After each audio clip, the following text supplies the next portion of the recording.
A lot of people don't know how we got the Bible at all. We Westerners got the Bible thanks to the Catholic Church. And they took over the books of the Old Testament, which even by the time of Christ had not been finally decided upon by the Jews. The Jews did not close the canon of the Old Testament until the year 100 AD or thereabouts at the Synod of Jamnia. And then they finally decided which were the canonical books of the Hebrew Scriptures and embodied them in the Masoretic text, the earliest copy of which dates from the 10th century, early in the 10th century AD.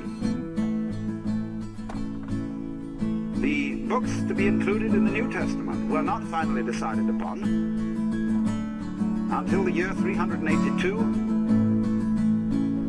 AD again, at the Synod of Rome under Pope Damasus.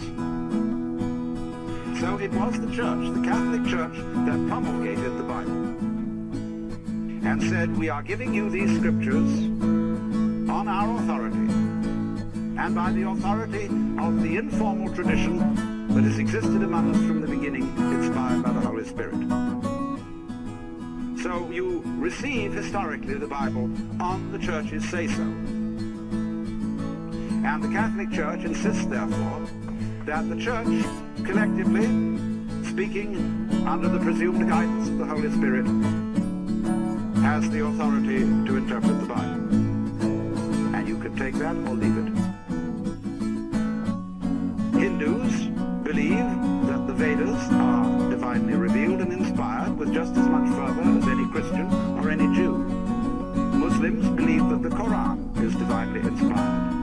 And some Buddhists believe that their sutras are also of divine, or rather, Buddhic origin.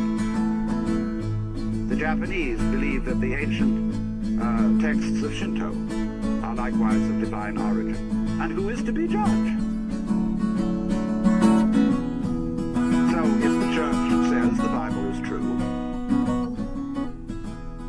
it finally comes down to you. Are you going to believe the Church or aren't you?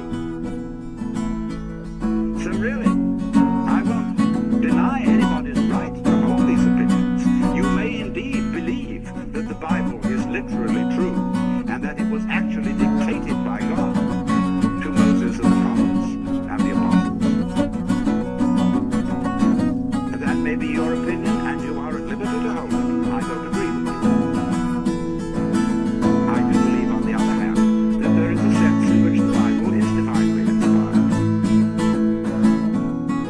But since inspiration always comes through a human vehicle, it is liable to be distorted by that vehicle. In other words, I'm talking to you through a sound system, and it's the only one now available.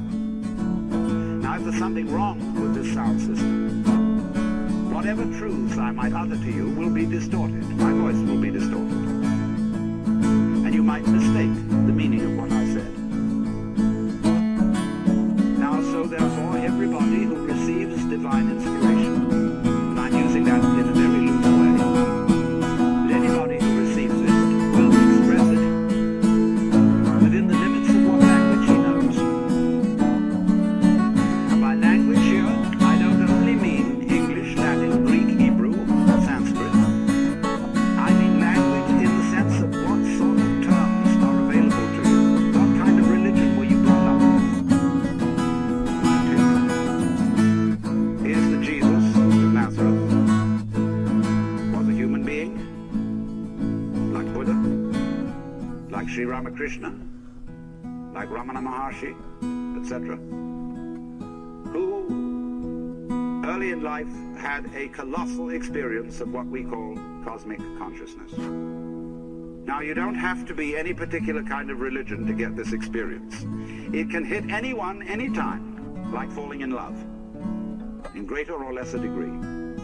But it's found all over the world. And when it hits you, you know it.